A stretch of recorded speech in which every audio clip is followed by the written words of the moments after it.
Bismillahirrahmanirrahim. Assalamualaikum warahmatullahi wabarakatuh dan salam sejahtera buat semua penonton Terus Terang dibawakan khas dari studio kita Budak Ampang.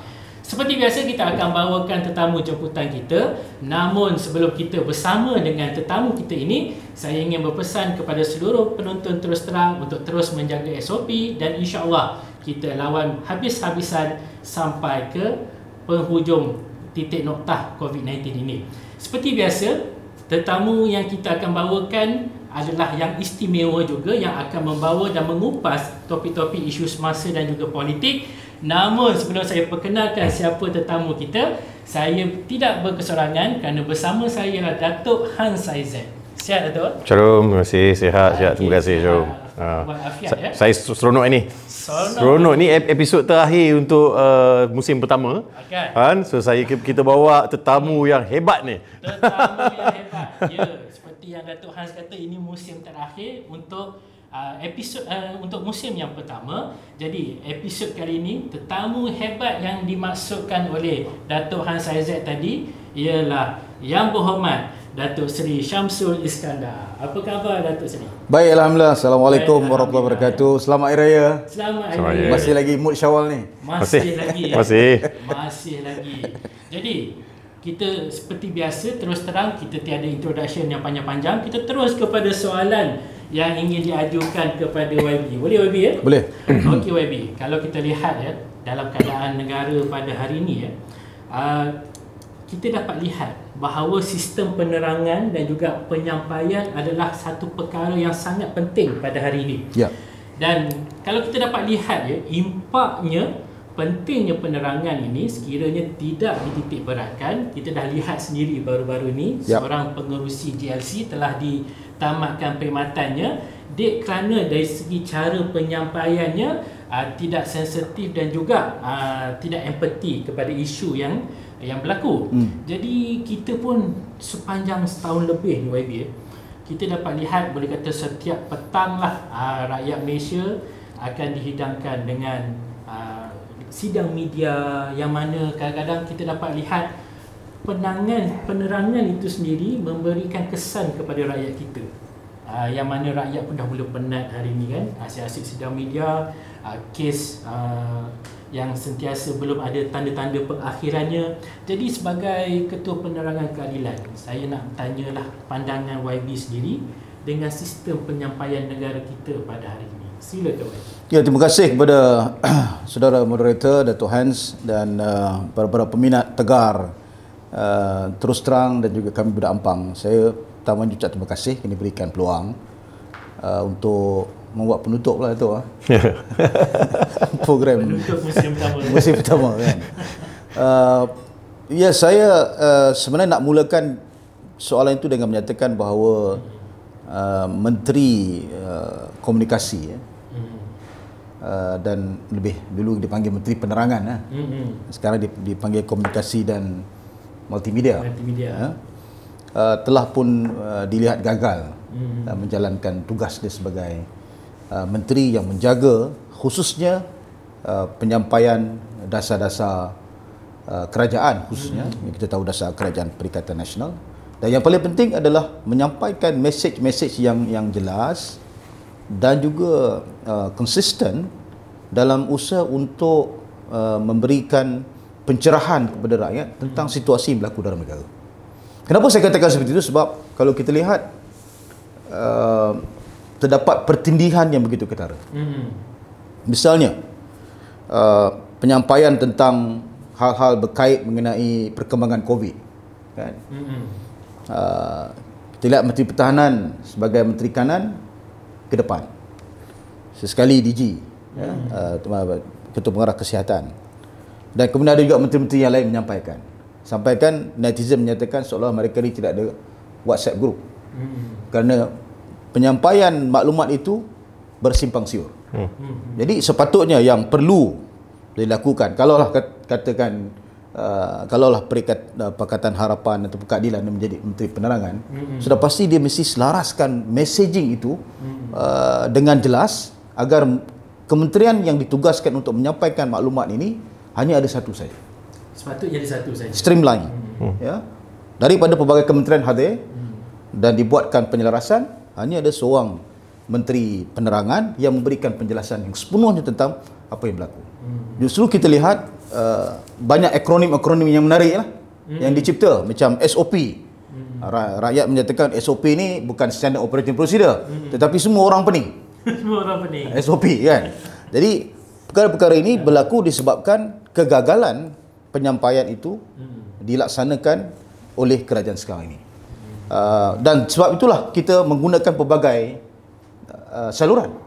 Kita menggunakan media sosial, malah parti juga menggunakan pelbagai outfit, termasuklah terus terang ini, dalam usaha untuk memberikan mesej penyampaian dan yang jelas kepada rakyat.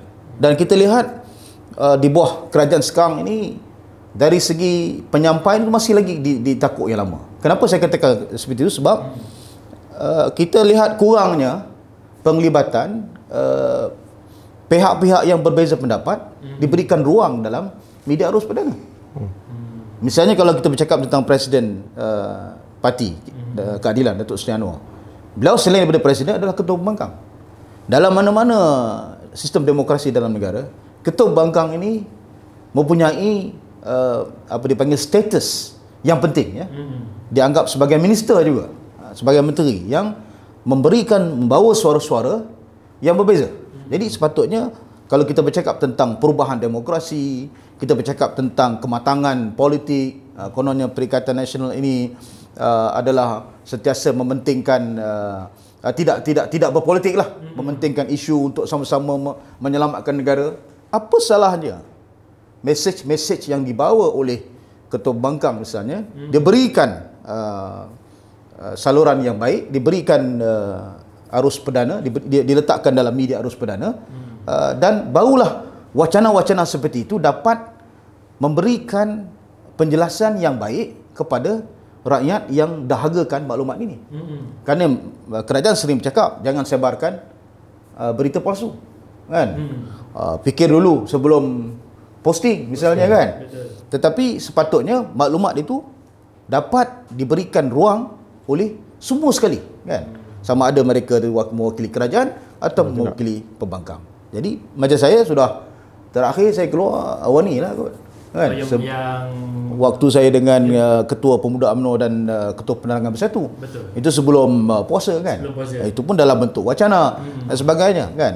Tetapi kalau ada misalnya kenyataan-kenyataan yang membangkitkan isu-isu berkaitan negara, sewajarnya diberikan ruang dan diberikan apa dipanggil pandangan yang serius oleh media milik kerajaan ni, agar mesej ini adalah mesej yang dapat memberikan pendedahan kepada rakyat. Kita tahu bahawa media ni bukan media milik Perikatan Nasional, Ini adalah milik, sebagai contoh, RTM, kan? Ya, adalah taxpayer money, kan? Mereka semua bekerja dengan bayar cukai daripada kita, kan? Sepatutnya itu tidak lagi berlaku. Ini politik zaman dulu lah. Sekarang zaman baru ni sewajarnya kita buka ruang dan tidak rasa tergugat dengan sebarang pandangan yang berbeza, yang mana kita tahu akhirnya kedua-dua belah pihak, sama ada kerajaan sekarang ni yang dianggap terlalu lemah, dan juga suara-suara membangkang ini sepatutnya diberikan ruang yang sebebas mungkin agar rakyat itu boleh dapat menilai dan dapat mesej maklumat yang jelas. Kerana sentiasa ada side of the coin, ya? Sentiasa ada sisi yang lain daripada wang shilling itu. Kalau kita tengok ada berbeza, kan? Sudah pasti itu penting untuk messaging atau penyampaian ini yang berkesan dapat disampaikan. Okey. Jadi kalau kita lihat kepada apa yang YB sebutkan tadi, YB juga ada highlightkan antara kegagalan yang dibawa oleh kerajaan pada hari ini. Ya. Jadi baru-baru ni YB, kita dikejutkanlah oleh satu laporan, yang mana apabila kapal terbang Israel berlega-lega di udara negara kita, Jadi yang lebih mengejutkan apabila dari segi laporan yang disampaikan, rupanya kapal terbang itu mendapat kelulusan untuk berlega-lega di udara negara kita. Jadi kalau kita lihat secara kolektif lah, kerajaan pada hari ini bukan setakat dari aspek penyampaiannya gagal, tapi juga pada masa yang sama kebajikan rakyat, tagihan vaksin, dari segi cara untuk menangani COVID-19 itu sendiri.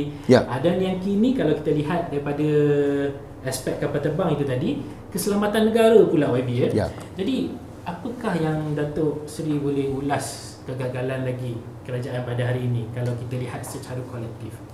Ya, itu soalan yang baik, terutama dari segi aspek keselamatan. Kerana kita tahu bahawa dalam struktur kerajaan hari ini mereka membuat pindaan dari segi pengurusan mereka dengan mengadakan satu portfolio Menteri Kanan Keselamatan. Menteri Kanan Keselamatan. Dahulu tidak ada Menteri Kanan Keselamatan, hanya Menteri Pertahanan saja. Betul. Jadi Menteri Pertahanan dilantik sebagai Menteri Kanan Keselamatan, Menteri Pertahanan. Okey, baik. Saya nak sentuh walaupun itu adalah perkara yang penting, tapi sebenarnya saya lebih tertarik dengan soalan saudara berkait dengan apakah lagi kegagalan kerajaan Perikatan Nasional. Saya nak bagi fakta dulu, supaya rakan-rakan di luar sana dapat lebih cakna dalam isu ini.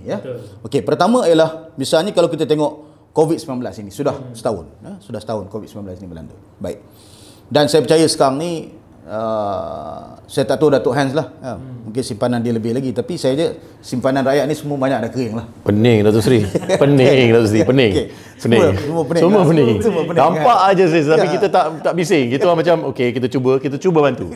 Dengan Okey. cara kita sendiri kita cuba bantu. Saya rasa ramai rakyat akan buat begitu. Ya. Kan? Ya. Walaupun mereka dalam kesusahan, kesedihan kan, tapi mereka fikir okey, saya akan buat apa yang saya boleh untuk negara saya. Ya. Sebab mereka cintai negara saya, Malaysia. Ya. Dan saya rasa ramai macam tu. So saya rasa saya tak komplain, saya cuba buat, tapi lama kelamaan daripada netizen, daripada saya, kalau ditolak ke dinding tepi, kita orang tak boleh bernafas lagi, mesti kita akan bersuara. Ya. You see? Betul. Saya setuju dan saya ini level kita lah. Yalah, orang boleh kata saudara ahli parlimen tak boleh dapat allowance. Ya, betul. Saya tak nafikan kan. Tetapi semua orang tahu bahawa dalam keadaan sekarang kita jadi pembangkang tidak ada peruntukan. Jadi memang semua tahulah allowance tu pergi ke mana. Ini yang saya cerita ni fakta tentang bantuan. Okey. Setelah setahun COVID-19 melanda, rakyat kita sendiri telah mengeluarkan duit mereka sendiri tu hampir 80 bilion daripada EPF. Ya. Okey, 80 bilion ringgit. Duit sendiri. Duit sendiri. Duit sendiri. EPF ni bukan duit kerajaan. Ya. Okey. Dan menangguhkan bayaran hutang melalui moratorium. Betul. Berapa jumlah dia? 151 bilion ringgit. Tangguh, Baik. Berapa banyak yang kerajaan bagi? Okey. Suntikan fiskal kerajaan, bantuan kerajaan sejak krisis ini berlaku hanyalah 72 bilion ringgit. Jadi Separuh. 80 bilion duit rakyat keluar sendiri, 151 bilion rakyat tanggung moratorium ni, bukan mana tak bayar hutang. Ditangguh bayaran hutang 151 bilion campur 80 dah jadi 231 bilion yang rakyat tanggung. Yang kerajaan keluar duit hanyalah 72 bilion ringgit sahaja. Itu fakta tentang berkait perkara ini. Jadi yang ni pada saya sudah cukup menjelaskan betapa gagalnya kerajaan untuk meredakan beban yang ditanggung oleh rakyat. Jadi jangan kita seronok keluar duit sendiri. Jangan kita seronok kita tanggung moratorium. Walaupun kerajaan umum dasar ini, tetapi on part bagi pihak kerajaan, mereka hanya menyumbang much lesser, kurang sangat berbanding dengan apa yang rakyat tanggung. Betul. Jadi YB, kalau lihat pada fakta YB tadi memang menarik. Kita pun nak dengar lagi fakta daripada YB. Namun kita akan berhenti rehat seketika. Kita lihat video yang disediakan oleh studio kita Budak Ampang. Kita bertemu sebentar lagi.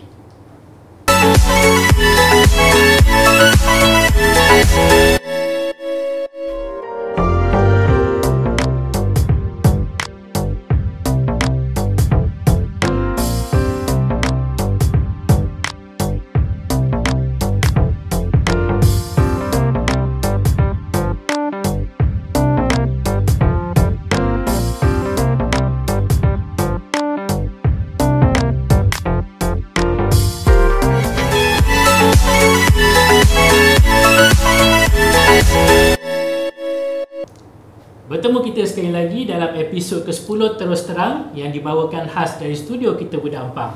Tadi sebelum rehat kita telah mendengar satu fakta daripada YB dan mungkin ada fakta-fakta lain juga yang YB ingin kongsikan lagi. Jadi mungkin YB ingin tambah lagi apa yang boleh kita sebagai rakyat lah tahu bahawa banyak lagi sebenarnya fakta kegagalan yang dibawa oleh kerajaan pada hari ini. Silakan Wayu. Baik, saya nak bawa cadangan oleh salah seorang pakar ekonomi lah, Dr. Muhammad Khalid, yang menulis baru-baru ini dalam suatu di dalam web. Apa yang dia cadangkan? Dia cadangkan supaya semua pekerja sendiri dan isi rumah dalam golongan B40, B40 dan M40 ini diberikan bantuan bulanan sebanyak RM1,500 sebulan untuk tempoh 3 bulan. Yang bekerja sendiri dan isi rumah dalam golongan B40 dan M40. Diberikan bantuan bulanan. Manakala subsidi upah dia berikan kepada syarikat-syarikat kecil dan sederhana seperti mana yang diberikan pada tahun lepas juga untuk tempoh 3 bulan. Baik. Dan pinjaman daripada bank dan agensi kredit harus diberikan moratorium untuk tempoh 3 bulan secara automatik. Kerana kita mesti tahu bahawa dalam keadaan lockdown ini, saya yakin dalam kes yang banyak sekarang ni dah mencecah 8,000, 9,000, saya yakin dia kemungkinan tidak akan tamat 2 minggu. Ya. Betul. Mungkin akan sambung lagi. Mungkin akan sambung 2 bulan. Baik. Ini cadangan mereka. Kalau nak kata bagi moratorium ini bank jadi muflis, kita boleh tengok tahun lepas, ialah awal tahun ni bank semua mendedahkan keuntungan tahunan. Betul. Kan? Dalam keadaan rakyat ni parah, bank mengauk keuntungan, takkanlah nak buat moratorium, membebankan. Kan? Jadi pada saya, kita mesti bertegas kali ni. Bank tidak akan jadi muflis, dan kalau orang Kelantan kata habis geh. Tak ada. Kalau bagi moratorium. Kan? Itu yang pertama. Dan yang kedua, kita tengok dari segi lockdown 2 minggu ni. Kita ingin tanya kerajaan, apa yang sebenarnya kerajaan nak buat?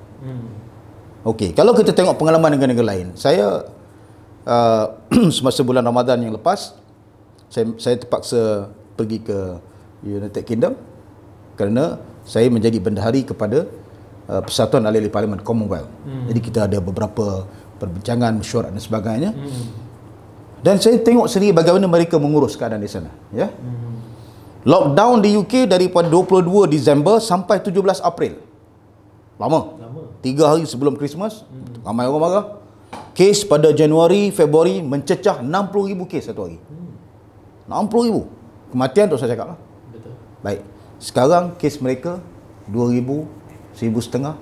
Ya. Dan vaksin yang telah diberikan kepada 68, maknanya rakyat UK ada 68 juta, sekarang saya ingat sudah pun mencecah 80% pemberian vaksin. Okey. Jadi mereka all out bagi vaksin. Dan mereka sebenarnya buat seperti mana yang dicadang oleh Ketua Bangkang, oleh Datuk Presiden kita, iaitu memberikan sepenuhnya first dose dahulu. Betul. So pada pandangan mereka lebih baik, pada pandangan Kementerian Kesihatan mereka lah, ada Menteri Kesihatan mereka, itu lebih baik rakyat di sana dapat first dose dan mendapat perlindungan 50% daripada kita tumpu untuk 2 dos. Baby, saya nak tanya satu soalan. Actually, apa sebabnya vaksin ni susah nak keluar? Layman term lah, baby. Sebab kita dapat daripada menteri-menteri masuk TV menjawab balik, ini ada isu ni. Tapi sebenarnya rakyat kadang-kadang dah pening dah. Betul. Sebenarnya dia macam, apa susah sangat aku dapat vaksin ni? Ya. It's simple. Kita pergi layman lah. Kita jangan cakap pasal politik. Jangan nak cuba corporatizekan benda ni. Jangan nak cuba financially ke apa. Look at this. Apa dia sebabnya kita tidak boleh dapat daripada day one semua orang dapat vaksin secepat mungkin? Kita ada berapa banyak klinik? Kita medical structure kita agak kukuh saya rasa. Tak adalah gagal sangat macam negara-negara lain kan. Apa susah sangat yang untuk dapat this jab? Sekejap je, 5 saat je. 5 saat. Saya dah dapat first vaksin. 5 saat. Ya. Apa susahnya? Ataupun tidak cukup ke? Wang dah diberi 7 bilion saya rasa masa tu untuk beli vaksin, betul? If I'm not mistaken. Apa yang susah sangat kerajaan ni nak dapat vaksin untuk bagi semua secepat mungkin? Sebab kalau kita buat 20,000 a day ke 30,000 a day, bila kita dapat 30 juta, 35 juta orang? Untuk 2 dos. 2 dos, 1 dos, 1 round. Then second round, 35 more million people. 70 million jab kena bagi. Agak anggaran lah. I don't know my numbers right now. Main anggaran je. Akan mengambil masa, baby. 2-3 tahun mungkin. Death rate kita 60 to 100 daily. Takkan kita nak tunggu sampai hujung? Kalau you calculate the death number kat hujung, beribu. Itu sebab tu kita kena buka parlimen tu. Itulah dia. Kita mungkin boleh tanya melalui terus terang Sebab parlimen tutup, mungkin YB semua sekarang pergi ke social media untuk mewawarkan isu-isu ni kan, sebab parlimen tutup. Jadi, sebab betul ya Dato' cakap tadi, sebenarnya apa susah nak bagi saya pun vaksin. Saya tengok di US drive thru. Tapi saya rasa dimaklum semalam minggu ni dah mulakan pilot project untuk drive thru. Saya dengar. Tapi kenapa kita tunggu sekarang? Why we are not doing this straight away, benda-benda macam ni? Betul. Kan? Access to the vaccine tu adalah key untuk masyarakat dan rakyat kita. Taxpayers. Taxpayers, kita semua taxpayers. Dan kita terpaksa buat darurat tau. Yes. Ini hanya satu negara dalam dunia buat darurat. Tapi saya nak mengaku, kita cakap pasal benda mungkin yang agak negatif. Tapi semasa saya pergi kepada vaksin di lokasi saya agak proses dia sangat bagus. Dan sangat bagus. Sebab saya tak tahu kalau tu adalah private sector yang buat ke, kerajaan yang buat, tapi yang menguruskan proses tu saya mengaku. Kedua, semua menunjukkan macam saya ambil vaksin, I'm vaccinated. Dia akan ambil gambar. Yay. Tapi apa yang saya mengalami lepas vaksin untuk 2 hari tu, terlantak atas katil, baby. Saya terlantak kat katil, saya tak boleh bangun, kan? Saya demam, sakit kepala, tulang sakit. Yang tu tak ada orang yang cakap. So kita kena promote that this are the repercussions bila you ambil vaksin juga. You know what I mean? Jangan cakap sebab kerajaan buat sesuatu yang bagus, which is good kalau semua dapat vaksin. Tetapi bagi maklum pada masyarakat, ni prosedur ni you akan mungkin sakit sikit 2 hari, gunakan vaksin ni, Itu dia tak promote. Patutnya awal semua tu informasi diberi kepada rakyat. Kan? Rakyat ada hak untuk tahu. Itu je saya punya komen. Minta maaf. Ada pros and cons saya cakap ni. Okey YB, tadi memandangkan YB ada sebut dalam keadaan darurat, parlimen tak boleh bersidang. Jadi kita dari segi perbincangan kita tadi pun nampak banyak sangat implikasinya kan.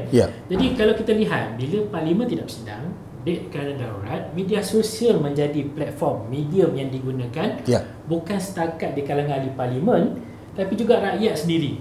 Jadi kalau kita lihat pula, bila perkara ini berlaku dan rakyat semakin terbuka untuk meluahkan rasa tidak puas hati mereka, rasa tidak seronok, tidak seleksanya mereka dengan keadaan sekarang ni, adakah sekiranya perkara ini berterusan, negara kita bakal melihat wujudnya jebat moden ataupun laksamana bentan moden yang mana menggunakan media sosial menzahirkan rasa tidak puas hati mereka? Silakan YB. Saya ahli parlimen Hang Tuah Jaya. Tapi Jaya. kalau nak diikutkan semangat lawan saya, kena tukar nama jadi ahli parlimen Hang Jebat. Tapi saya nak ambil prinsip bahawa memang kita tahu trending kerajaan gagal hashtag ni adalah bermulanya di social media. Kita tahu trending itu, saya fikir tak ada mana-mana parti politik boleh claim lah.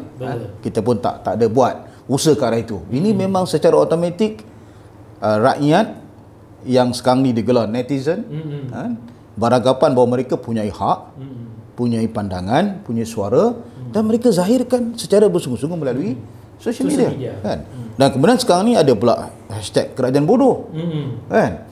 Ada pula hashtag yang pelbagai yang mencerakinkan tentang kelelahan mereka. Berkait tentang apa yang mereka rasa terhadap kerajaan. Sebab itulah dalam hal ini keadilan itu memegang kepada satu prinsip bahawa kita menolak undang-undang yang menekan. Misalnya akta hasutan, akta-akta yang komunikasi yang menekan dan sebagainya. Kerana kita nak wujudkan satu persekitaran demokrasi yang semua orang tahu demokrasi is noisy, bising, kan? Masing-masing berhak beri pandangan. Memanglah dalam hal yang sama akan ada wira-wira, sama ada wira tu didendam ataupun tidak didendam. Ada yang gunakan gambar-gambar profil yang real, ada juga yang tak real, kan? Tetapi message tu sampai. Kenapa message tu sampai? Rakyat itu menyahutnya dengan ada yang retweet, ada yang share the posting, ada yang buat TikTok sekarang ni. Dan mereka buat pelbagai cara untuk menzahirkan ketidakpuashatan mereka kepada kerajaan. Sebab tu pada saya tidak ada cara yang lain. Kalau Malaysia ini bercakap tentang prinsip demokrasi yang jelas, mereka harus kembali kepada institusi demokrasi. Apa dia? Iaitu Dewan Rakyat, Parlimen. kan? Kita mesti buka parlimen. Dan sebab itulah, oleh kerana tak buka parlimen ini, kongres kami, Kongres Keadilan Parti Keadilan ni hujung minggu ini, nama kongres tu Pentas Rakyat. Sebab Dewan Rakyat dah ditutup. Jadi kita wujudkan satu, kita terpaksa buat kongres kerana itu tanggungjawab parti. Tetapi dipanggil tagline kongres itu adalah Pentas Rakyat. Jadi kita akan menyaksikanlah ada pembahas-pembahas daripada seluruh negara yang akan membawa pelbagai isu rakyat yang akan menghurai apa yang mereka alami di negeri masing-masing, di cabang masing-masing, di peringkat akar umbi, dan kemudiannya nanti kita akan saksikan pimpinan akan menggulung dan memberikan solution. Kerana pada hemat kita wajar serang, kita wajar kritik, dalam masa sama kita juga mesti memberikan solution ataupun penyelesaian. Barulah ia akan jadi lebih tuntas dan mantap. Okey YB. Soalannya semakin hangat ya. Bila tadi YB pun ada sebut bila rakyat semakin terbuka, menggunakan sosial media, kan? Tapi kalau kita lihat baru-baru ni ada di kalangan ahli keadilan sendiri, iaitu saudara Iswadi Murni, yang mana baru-baru ni telah ditahan atas dakwaan menghina Yang di-Pertuan Agong. Saya suka nak bawa apa yang dibawa oleh saudara Iswadi ni dalam keadaan konteks dan juga kontennya. Okey. Konteksnya mungkin kita katakan mungkin caranya itu tidak sesuai. Tidak menghormati institusi raja Namun dari segi kontennya, itulah konten yang kalau kita lihat di sosial media, dari grup WhatsApp, dari beberapa posting retweet yang disalurkan oleh rakyat kita sendiri, itulah sebenarnya luahan hati rakyat yang cuba dia sampaikan. Jadi kalau kita lihatlah apa pandangan Datuk Seri dari segi kontennya yang dibawa oleh saudara Iswadi ini. Jadi mungkin YB ingin ulas sedikit. Saya maklum tentang perkara inilah, dan parti pun telah buat satu kenyataan yang menyatakan bahawa kita mendukung prinsip mempertahankan institusi raja. Institusi raja. Dan justru kita gariskan dengan jelas perkara ini. Dan apabila ada pandangan-pandangan yang menjadi bebannya itu adalah kerana dia dianggap mewakili parti. Keadilan ni ada lebih sejuta ahli. Jadi kalau salah seorang daripada ahli memberikan pandangan, ia tidak boleh dianggap mewakili suara parti. Kadang-kadang itu adalah lebih pandangan peribadi, kebetulan dia ahli parti.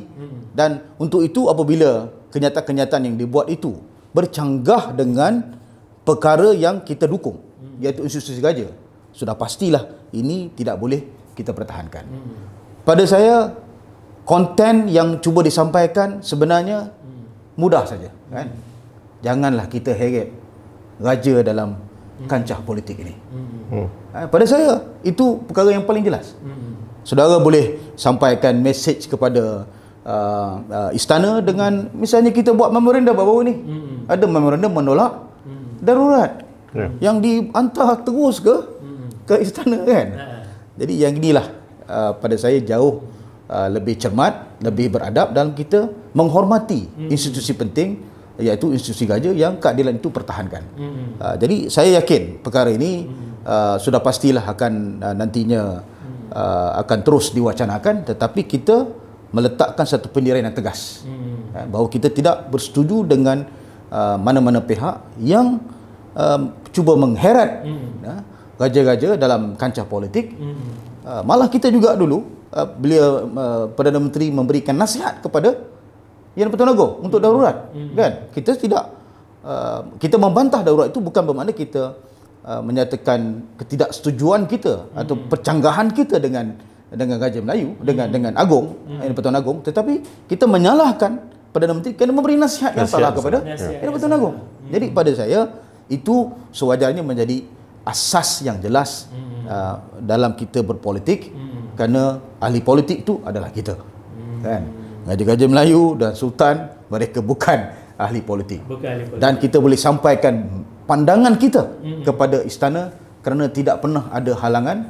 Baru-baru ni kita hantar pun, dihantar wakil untuk menerima, dan saya yakin Raja-Raja Melayu punyai lapis yang baru sekarang ni, kan? Yang tentunya memahami denyut nadi dan rasa rakyat.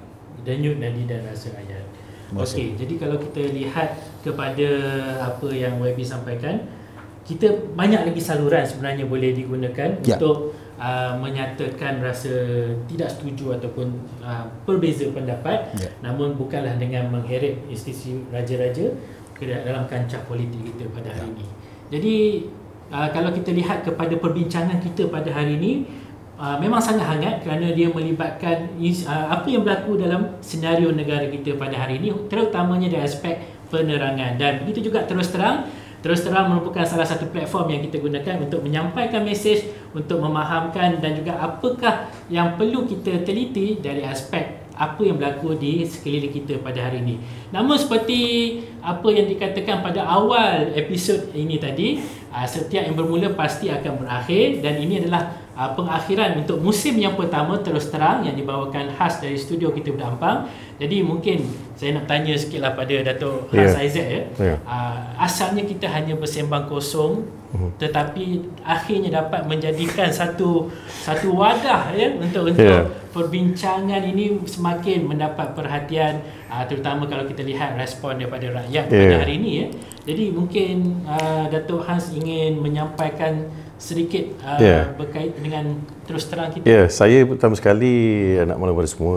Sebenarnya Terus Terang ni permulaannya kami sebenarnya bincang dengan Datuk Sri Sam sebenarnya di pejabat DHQ kan, dan beliau mengatakan mungkin you boleh buat satu rancangan Hans, you know, kita ada perbincangan kan. So saya balik dan saya fikir nak buat macam mana, kita buat satu talk show yang berbeza, yang sesuatu talk show yang saya pun tak pernah terbabit dengan sebelum ni. Selalu rancangan hiburan kan. So saya rasa sambil saya duduk di kerusi ni, saya sambil dapat belajar tentang isu-isu politik, tentang cara-cara pemikiran ahli politik juga yang senior kan. Itu yang saya dapat, apa yang saya dapat rasa setiap episod kan. Dan saya nak terima kasih kepada semua YB dan sahabat-sahabat kita yang datang ke rancangan Terus Terang ni. 10 episod kami dah kita rehat hanya untuk hari raya 2 minggu. Dan kami akan rehat sekali lagi selama sebulan, dan kita akan kembali dengan 10 lagi episod dengan sahabat-sahabat ahli politik, mungkin artis-artis yang lain untuk berbincang tentang isu-isu yang berkaitan isu-isu terus terang dalam di negara kami kan. Bukan kita nak salahkan sesiapa, selalu mungkin kita look at the coin from the other side kan. Kita jangan fikir selalu this is just negative. Kita soalkan so boleh dapat jawapan balik, dimaklum kepada rakyat juga. Itu yang kita nak. Betul. Kan, it's not here to argue or belittle anybody kan. Itu bukanlah niat kami di rancangan Terus Terang. Niat kami adalah untuk belajar, untuk memperbaiki apa yang kami ada sekarang. Itu dia.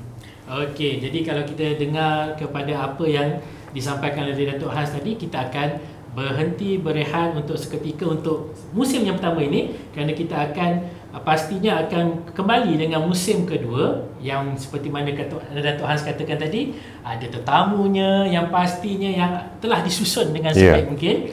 Jadi insya-Allah kita akan kembali bersiaran untuk musim yang kedua, dan kita akan maklumkan dari semasa ke semasa bilakah tarikhnya, supaya musim kedua nanti kita kembali dengan topik yang lebih segar dan pastinya lebih hangat daripada musim yang pertama ini. Jadi terima kasih saya ucapkan kepada Yang Berhormat Datuk Seri Syamsul Iskandar kerana sudi bersama untuk episod yang terakhir. Daripada permulaan fikrahnya, maka dapatlah juga YB melihat sendiri fikrah YB ni akhirnya jadi satu rancangan. Sebenarnya hari tu nak jemput awal, tapi YB baru balik Malaysia, kena kuarantin, so tak dapat jemput episod yang ke-8 saya rasa. Boleh tutup dengan pantun?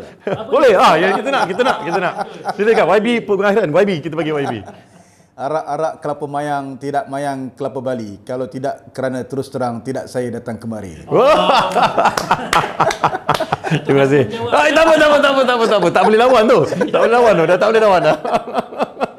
Baik, untuk itu kita akan berakhir di sini. Temui kami pada musim yang kedua, masih lagi di saluran Kita Budak Ampang. Dari studio Kita Budak Ampang, kita akan pastikan anda berterus terang. Wabillahi taufiq wal hidayah. Wassalamualaikum warahmatullahi wabarakatuh.